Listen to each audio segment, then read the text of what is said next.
नमस्ते मित्रांनो, लग्नाची बेडी या मालिकेच्या होणाऱ्या 17 एप्रिलच्या भागामध्ये आपल्याला असं पाहायला मिळणार आहे की इकडे शकुंतला रत्नपारखींच्या घरी आलेली असते। त्यावेळेस रत्नपारखी कुटुंबातील सगळे सदस्य तिथे असतात।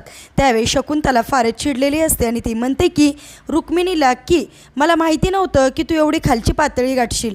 तू सिंधूला सांगून आमच्या आयुषरावांना किडनॅप केलंस का, याचं मी तुला बदला घेतल्याशिवाय सोडणार नाही, असं म्हणून रुक्मिणीला चांगली धमकवत असते।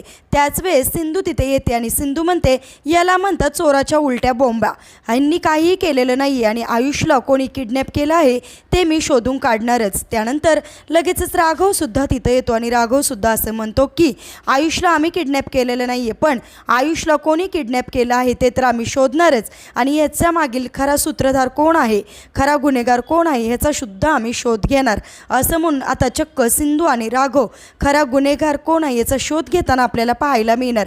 आणि खरोखरच आता अन्वी आणि आयुषला नक्की कोणी गायब केलं असेल, याच्या मागे राणीचं कारस्थान तर नसेल ना?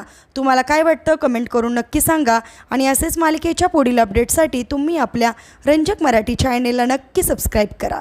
थँक्यू।